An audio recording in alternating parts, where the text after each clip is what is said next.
ng ligaya o lungkot. Kaya marapat lamang na tanggapin si Jesucristo bilang tagapagligtas at Panginoon. At matapos yun ay panariwain ang katapatan at paglapit sa Kanya bawat araw o day by day. Ang day by day ay naglalayong umalalay sa pang-araw-araw na pamumuhay Kristiyano. Narito po si Pastor Ed Lapiz sa mensaheng pinamagatang Living Above Conflicts.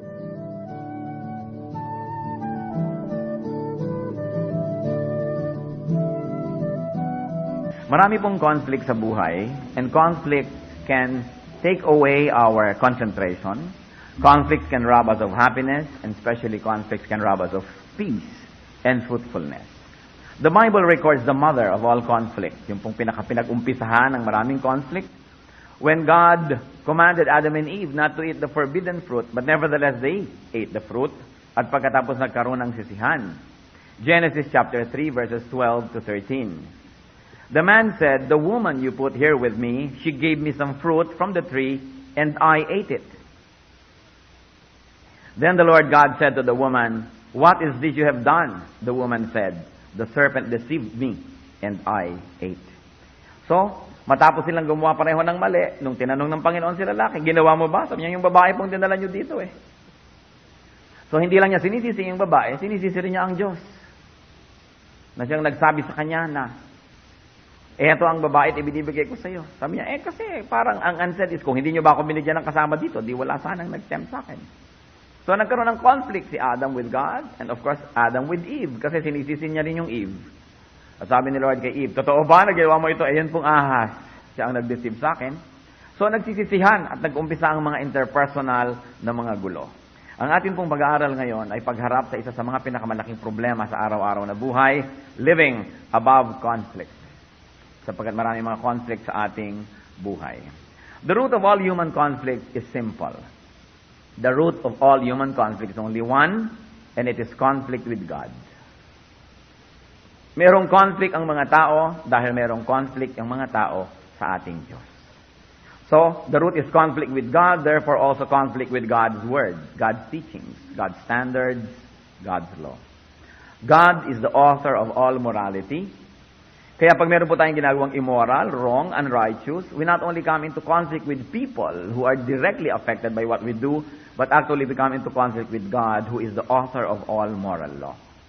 And God's law is written in two ways. First of all, it is written formally, on paper, in the Bible, carved in stone, formal.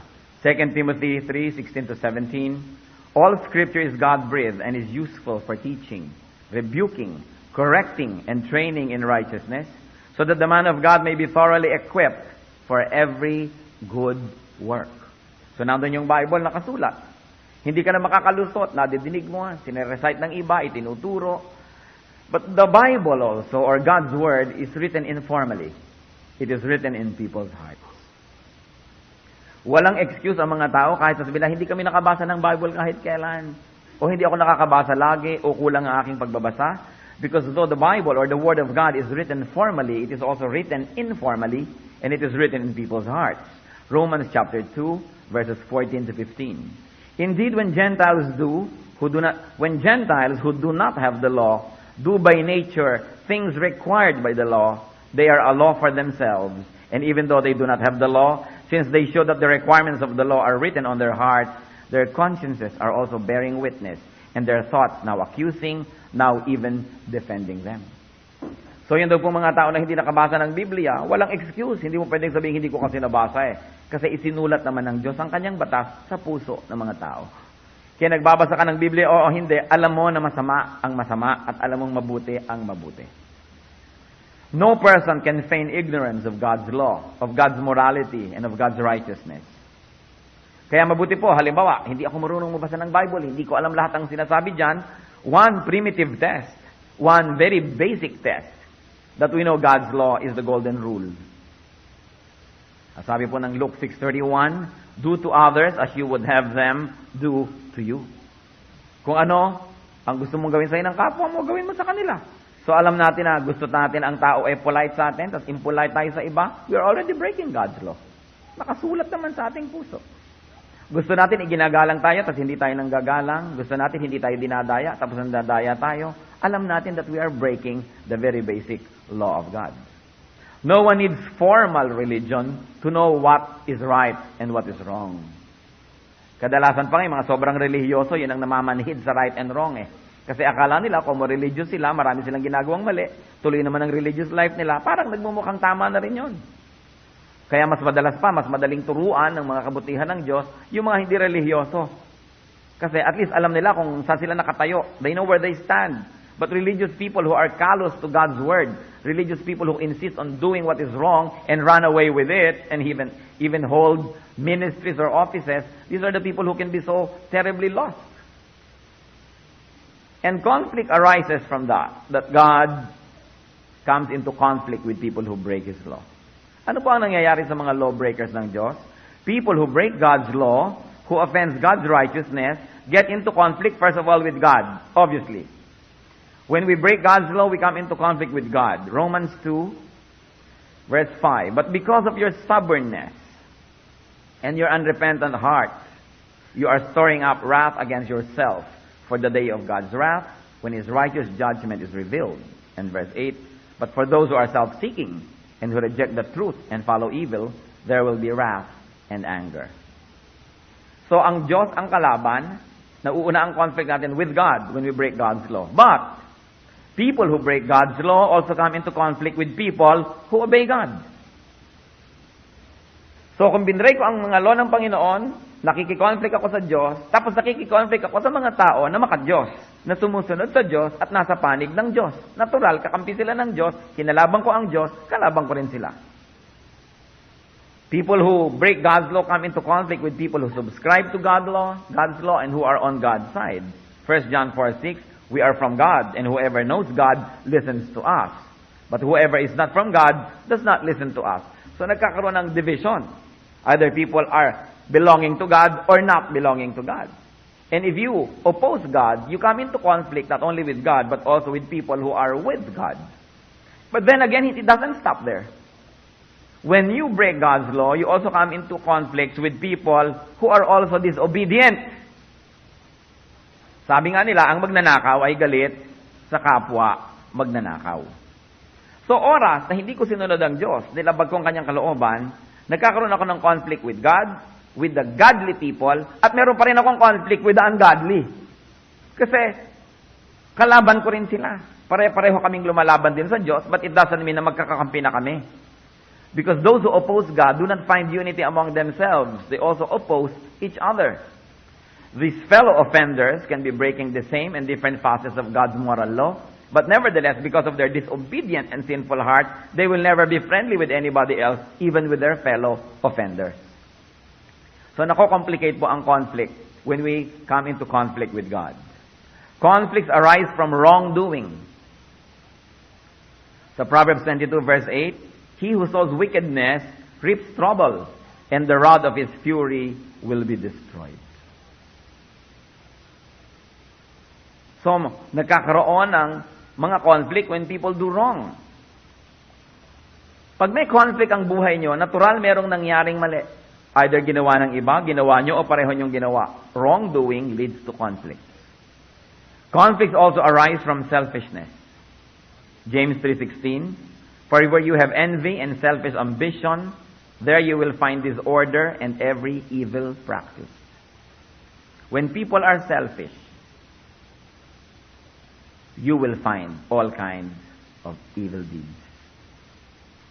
Nakaka-conflict. When we are inconsiderate of others, nagkakaroon ng conflict. Kaya ang itinuturo ni Lord, laging yung puro kabaligtaran nito. Maging mabuti ka, para hindi magka-conflict.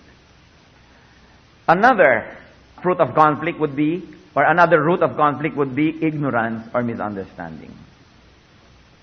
When people are ignorant of what people do, what people really mean, when people are ignorant of the motives of each other, there comes conflict. Ephesians 4:18. They are darkened in their understanding and separated from the life of God because of the ignorance that is in them, due to the hardening of their hearts. So may conflict. That's why it is important to be liberated by the truth. Na hindi natin ginajudge agad ang isang tao, ang isang action, hahanapin natin yung truth. Because misunderstanding and ignorance leads to conflicts. And conflict also breed more misunderstanding and ignorance. Of course, conflicts also arise from unkindness. When we are unkind, when we are not nice to people, sabi sa Proverbs 11:17, a cruel man brings trouble on himself. A cruel man brings trouble on himself. Conflicts also arise from lack of forgiveness. Hindi tayo nagpapatawad. Nagkakamali ang mga tao, walang patawaran, pagalingan pa sa paggawa ng mali, you outdo each other in trying to do evil. There is continuous conflict. Job 7:20-21. If I have sinned, what have I done to you, O watcher of men? Why have you made me your target? Have I become a burden to you? Why do you not pardon my offenses and forgive my sins? So itong si Job na nanalangin siya sa Panginoon, sabi niya, kung nagkamali po ako, Lord, ba't di niyo lang ako patawarin para matapos na ang paghihirap ko? Sapagkat kinikilala rin niya na pag may pagpapatawad, tapos na ang gulo.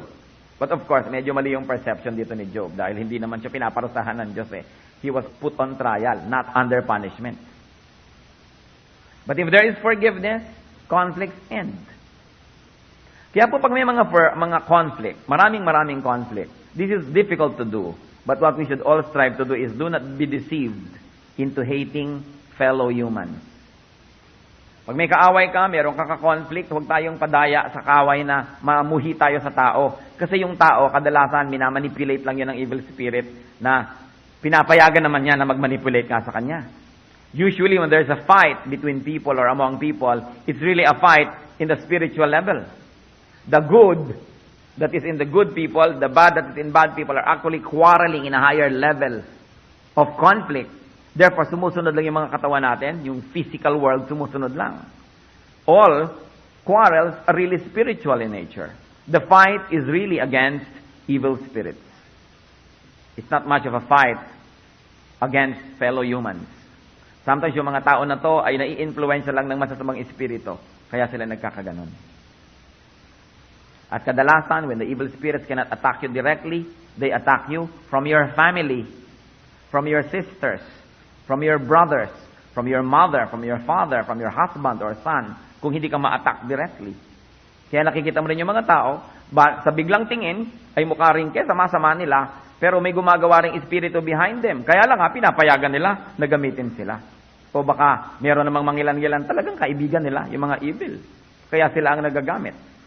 Ano pong sabi sa Ephesians 6:12?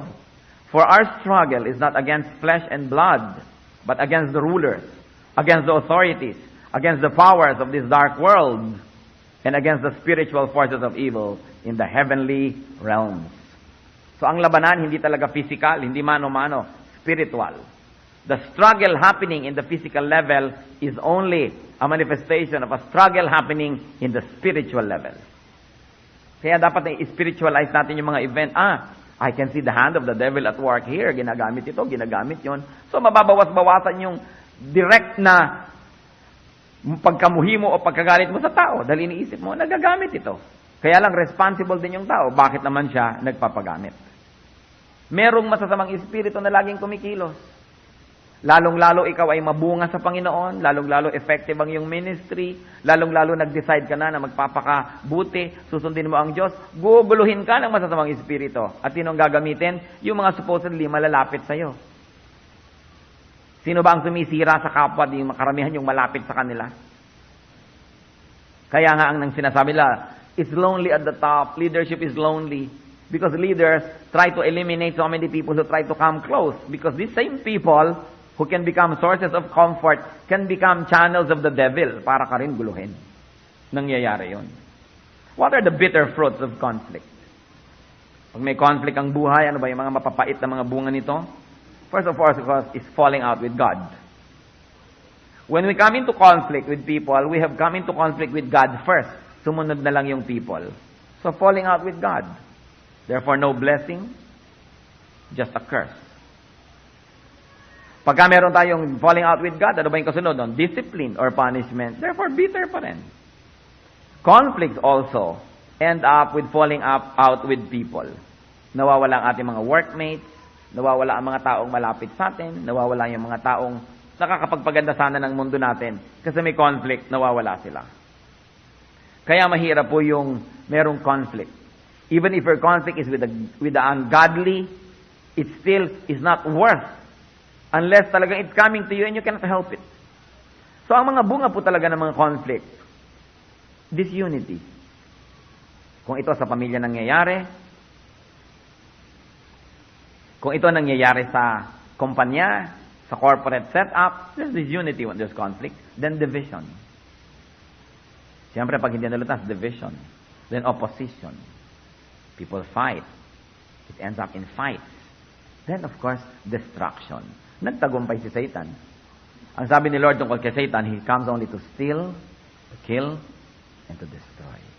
So, yung ending destruction, panalo si Satan. Kaya pag may gusto makipag-away sa inyo, pinatulan nyo naman, na-destroy kayo, panalo si Satan.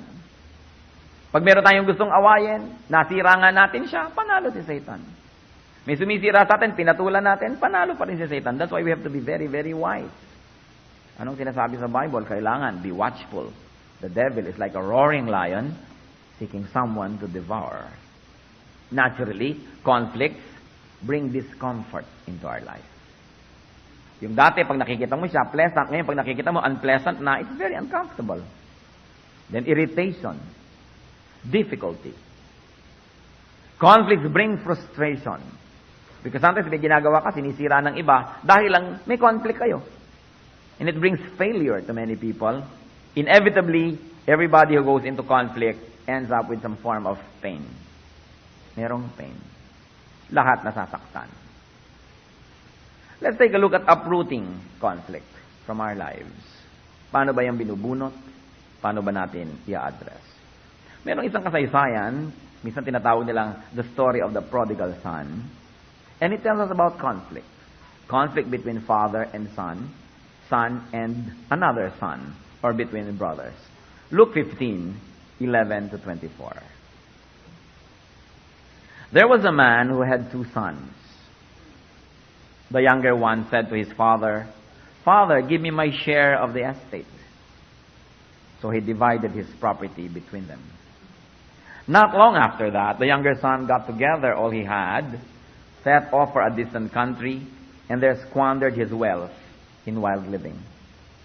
After he had spent everything, there was a severe famine in the whole country, and he began to be in need. So he went and hired himself out to a citizen of that country, who sent him to his fields to feed pigs. He longed to fill his stomach with the pods that the pigs were eating, but no one gave him anything. When he came to his senses, he said, "How many of my father's hired men have food to spare, and here I am, starving to death? I will set out and go back to my father and say to him, 'Father, I have sinned against heaven and against you. I am no longer worthy to be called your son. Make me like one of your hired men.' So he got up and went to his father. But while he was still a long way off, his father saw him and was filled with compassion for him. He ran to his son, threw his arms around him, and kissed him.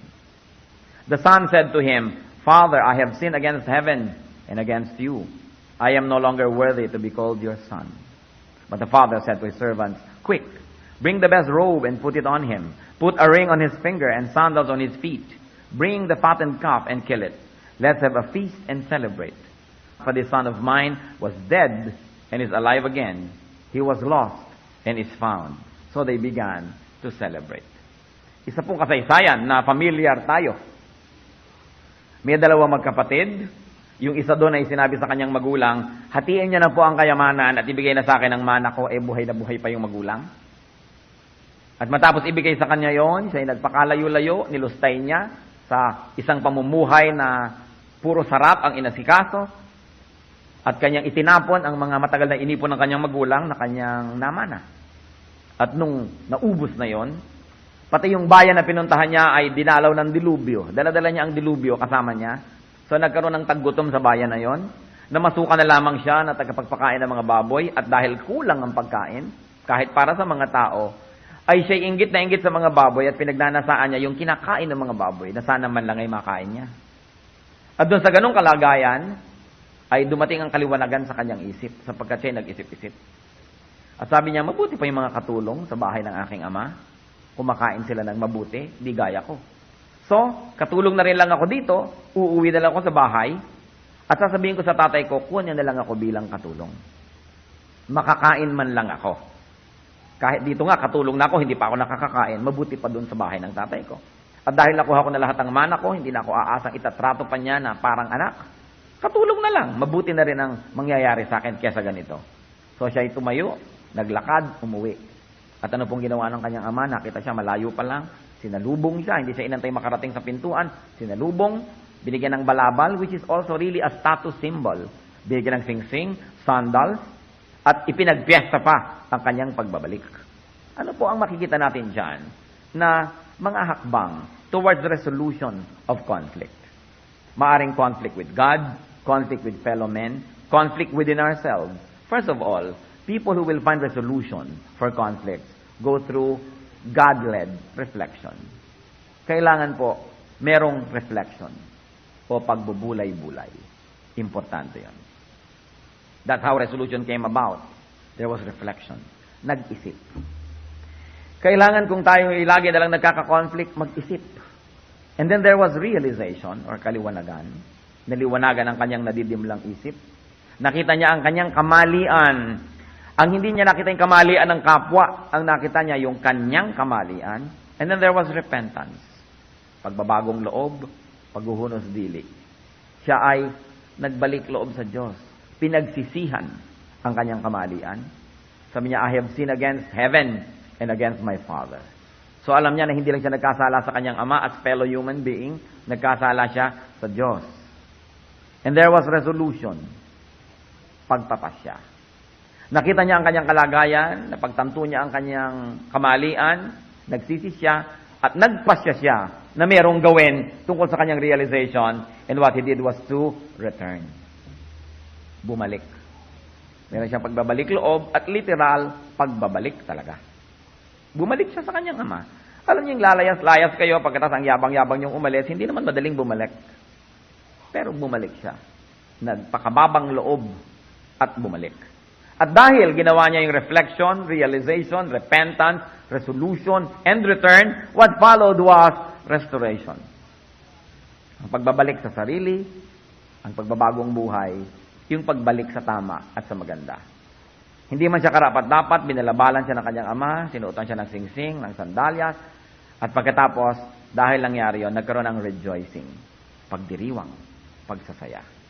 So kung babalik rin natin ang istorya, gusto natin sa buhay rejoicing. Di kailangan magkaroon ng restoration. Pabalik ang istorya. Kailangan may restoration sa relationship natin with God and with other people whom we have wronged. Remember, yung gumawa ng mali ang gagawa ng restoration, ha? Hindi yung nagawa ng mali. Yung nag-isip at na-realize niya kamalian niya, gagawa siya ng hakbang. Ang nagbibigay ng restoration, ang nagpapatawad, yung pinagkamalian. Pero bago yon, kailangan merong return. Bumabalik. Nagpapakumbaba yung nagkamali. Nagkakaroon niya ng return dahil nagkaroon siya ng resolution. Nagkaroon siya ng resolution because there was repentance. There was repentance because there was realization. And there was realization because there was reflection. So you want rejoicing? First of all, you've got to have reflection. Kailangan mag-isip-isip tayo. Yung mga inaway natin, isip-isipin natin, gaano kalaki ang aking kamalian? O inaway tayo, pero pinatulan mo rin, nakamali ka na rin, meron ka na rin participation. We've got to reflect. Hindi tama na pagka merong conflict, ang iniisip mo lang lagi kamalian ng iba. Iniisip mo rin yung kamalian mo. At i-declare mo lang yung sarili mo na hindi talaga guilty. Kung matapos na sinuri mo ang sarili mo, nagpasuri ka sa mga godly men and women na hindi biased, objective sila, sinabing hindi ka talaga may kasalanan dyan. Kasi paminsan-minsan, nakaka-conflict ka talaga with others na talagang hindi ikaw yung may kasalanan. Pero madalas, may kasalanan ka rin. Ang nangyari lang kuminsan, nauna sila, pero ikaw naman yung sumunod, may kasalanan ka na rin. But if you, after thorough reflection, through God's Word, through the advice of godly men and women, and through prayer, reflection, nakita mong wala ka talagang mali, di wala. Pero kadalasan, pag lubos tayo nag-reflect, makikita natin may kamalian din tayo. Wala namang taong may gusto na malungkot ang buhay niya. Gusto ng mga tao rejoicing, gusto ng mga tao restoration, Gawin ang dapat gawin. Reflect. Magbulay-bulay. Magnilay-nilay. Sabi nga nila. Mag-isip ng mabuti. You've got to have quiet moments so that you are quiet enough to hear your mind think and to hear the voice of the Spirit. Because most of the time, the Spirit speaks in whispers. The devil speaks through shouts, through loudness, so he can get your attention. But only those who reflect, who slow down, who quiet themselves, hear the soft voice of the Spirit. Ano po ang maiko-conclude natin sa conflict, sa pag-handle nito, sa pag-react dito? Right relations with God affects right relations with people. Pag lagi po tayong napapagulo sa mga tao, pag ang relationship natin nag-uumpisa ng mabuti, ang ending magulo. Pag lahat ng dati nating kakampi, ang ending nagiging kaaway. Pag yung maganda nating samahan sa umpisa, ang nagiging dulo lagi si galot, tiyak, hindi tama ang relasyon natin sa Diyos. Kasi kung minsan yung iba sabihin, paano ko po ba malalaman kung maganda ang relasyon ko sa Diyos? Tingnan mo ang relasyon mo sa mga tao. Kasi ang relasyon mo sa mga tao ay salamin. Nakakabakasan mo ng relasyon mo sa Diyos. Walang tao na mahusay ang relasyon niya sa Diyos na magulo ang relasyon niya sa kanyang kapwa. Merong mangilan-ngilan na talagang maka-Diyos, tapos meron ding mangilan-ngilan na magulo kasi ginugulo siya ng mga mangilan-ngilang impacto sa paligid. So kung mangilan-ngilan lang yon, pwede mo pang sabihin na siguro talagang mali sila, tama ako. Pero pag ang dami-dami mo ng kaaway, ang dami-dami mo ng kagalit, ang dami-dami mo ng nakakasiraan ng loob, siguro dapat mag-isip-isip ka na ikaw na yon. Out of 100 people, there will probably be 1 or 2 who will not like you. Maybe up to 5. Kung hanggang doon lang, out of every 100, baka normal. Pero kung 20, 30, 40 out of 100, 60, 70, 90, ikaw na lang ang kakampi mo. Mag-isip-isip na tayo na siguro ako talaga yung mali. Kung minsan maliligid ka ng mga tao na kalaban yun, sumbong-sumbong sa'yo. Alam mo, ganun siya. Pero gusto ko sabihin, kung mabuti ka, bakit ang dami mong nakakalaban? Alam nga naman ang sama ng lahat, ikaw na lang bukod tanging mabuti. So isa po yan na test ng relationship natin sa Diyos, our relationship with people. At kung tayo convinced na sila lagi yung masama, teka muna, reflect. Mag-isip na mabuti. Dahil baka nadadaya tayo ng kalaban. At magtiwala tayo sa assessment ng Diyos.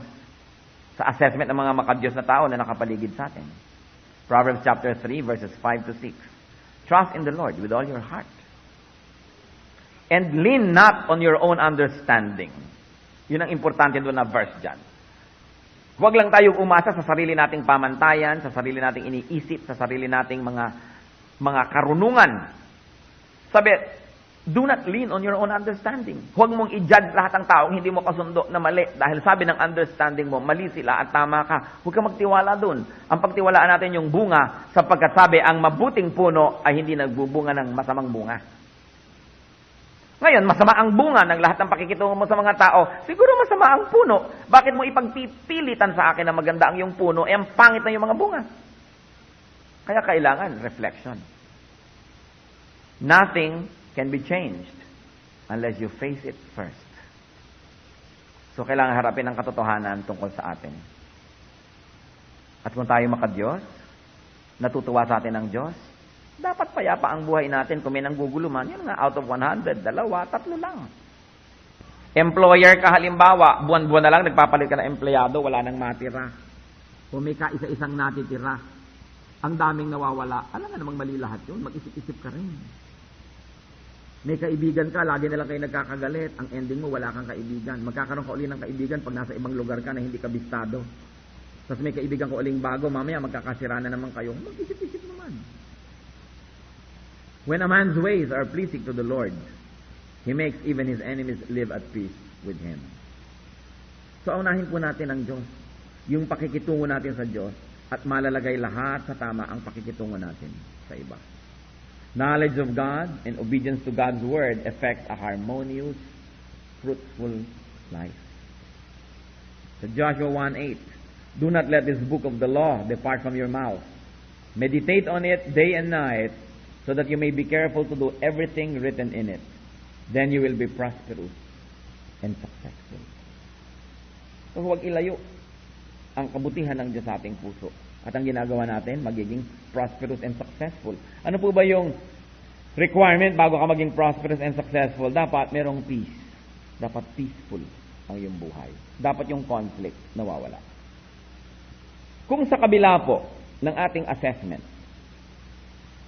meron pa rin tayong conflict with several individuals, at talaga nagpasuri na tayo sa Diyos, nagpasuri tayo sa godly advisors, at talaga natiyak natin hindi tayo yung problema, kundi yung mga taong yon. The Arabs have a saying, close the door that brings in the draft. Alam niyo po kasi mga bahay ng mga Arabo, wala namang mga medya agwa, at wala mga bintana. So yung pinto lang ang binubuksan nila para pumasok ang hangin, pumasok ang liwanag. Pero kung umuulan at umaanggi yung ulan at dinadala ng hangin papasok sa loob ng iyong bahay dahil nakabukas ang iyong pinto, sabi ng mga Arabo, close the door that brings in the draft. In other words, kung may mga tao na nasuri mo na talagang hindi ikaw ang mali, sila, iwasan na lang. Laging sila ang nagdadala ng conflict sa buhay mo, iwasan. Huwag na lang silang isali sa buhay mo. Huwag mo silang isali sa iyong mga plano. Don't make your world around them. In other words, iwasan, layuan. Tinuturo rin naman sa scripture, resist the devil, he will flee from you. Huwag kang makipagmabutihan.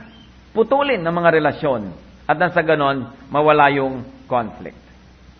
Kuminsan, mahirap-hirap kung kamag-anak mo. Pero anong gagawin mo?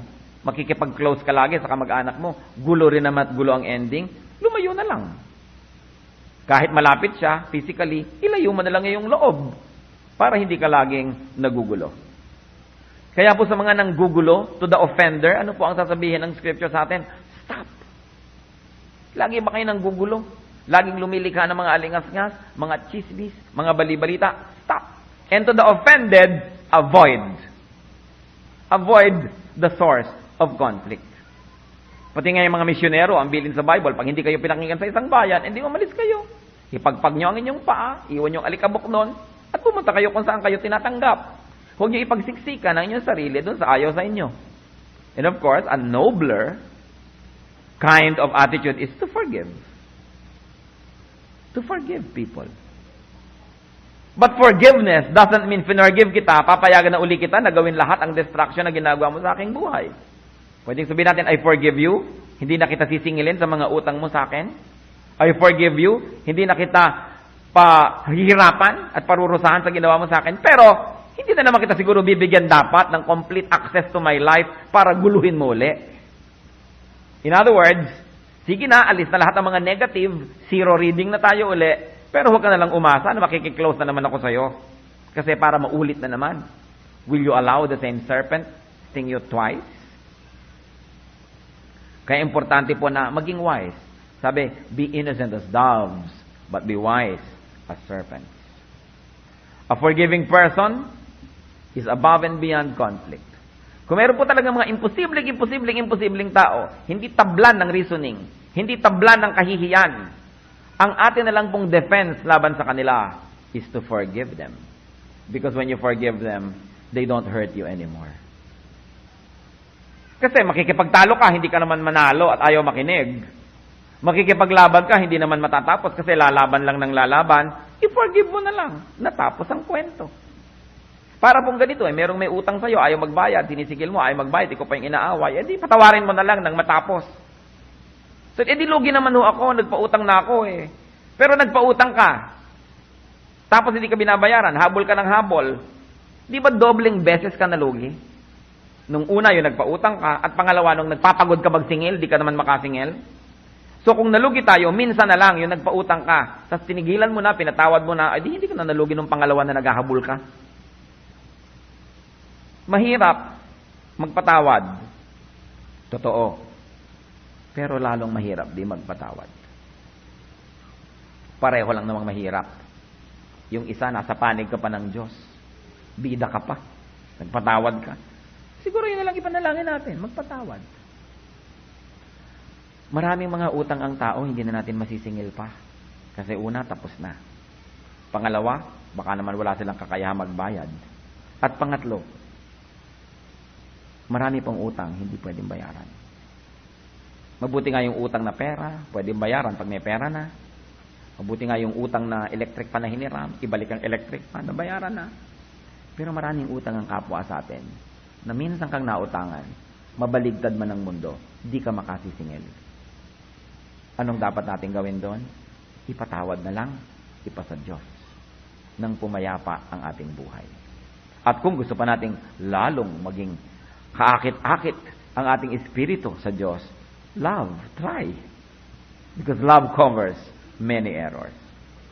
Sabi ng iba, I cannot love. Oh, at least, if you cannot love, forgive.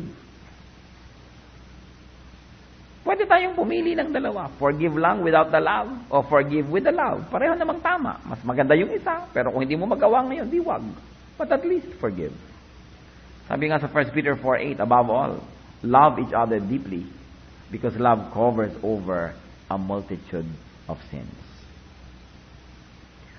Ang hirap-hirap umibig.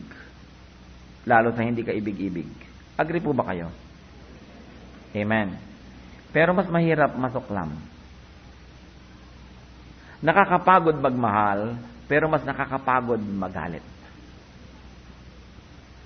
Nakakapagod na magpatawad, pero mas nakakapagod mamilit maningil sa hindi naman gusto magbayad. So, maging marunong tayo.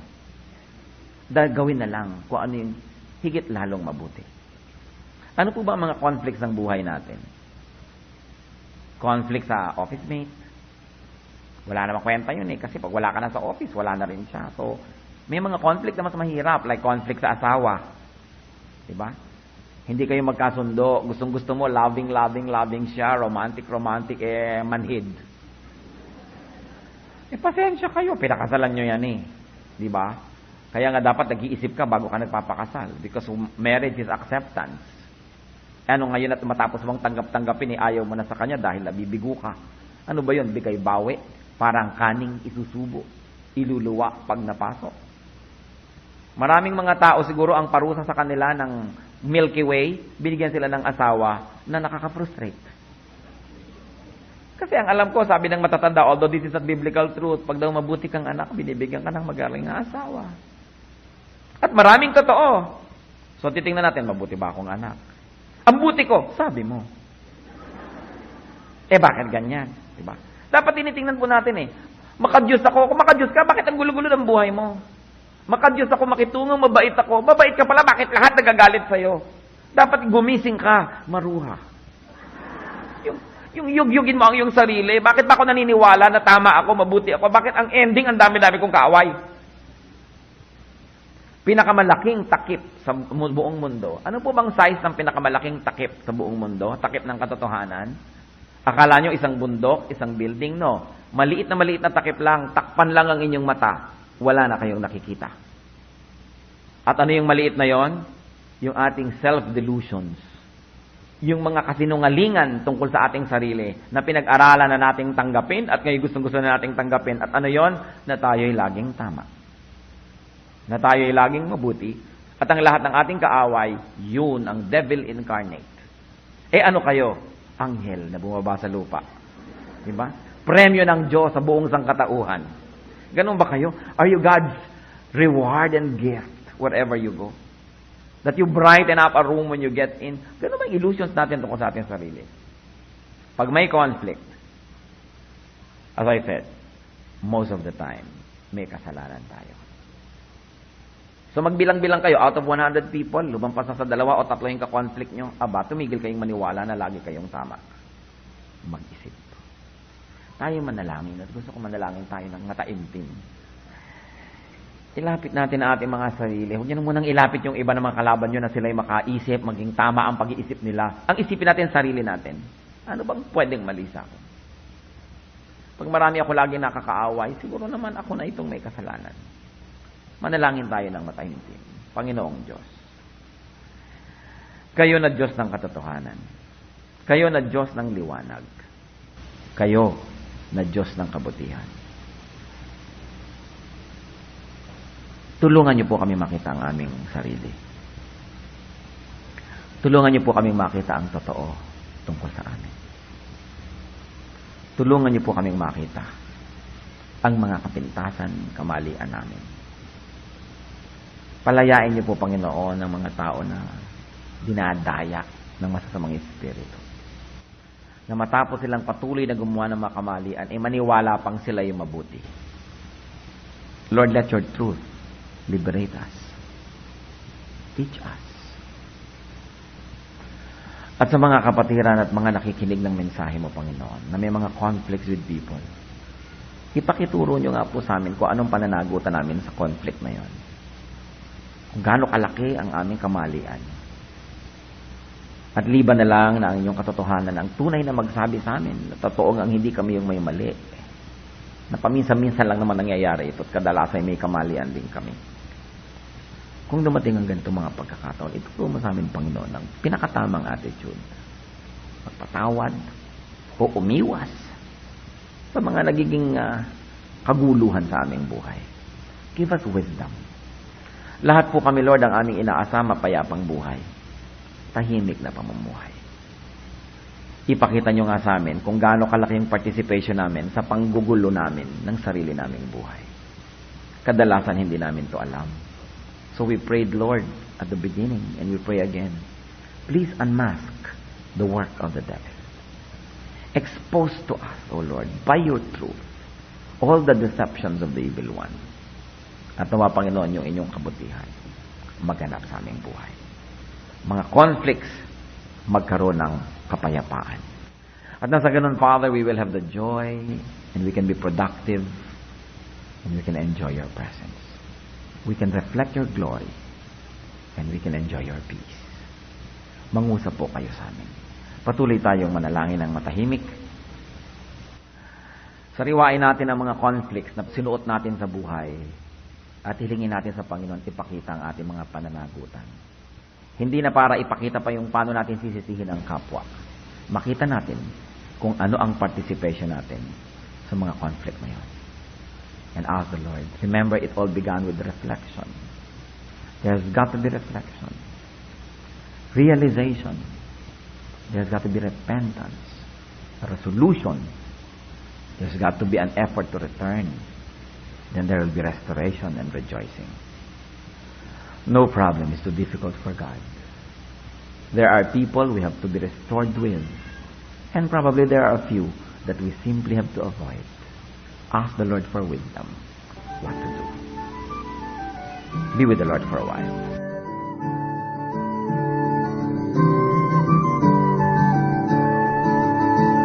Ang katatapos pong mensahe ni Pastor Ed Lapiz ay pinamagatang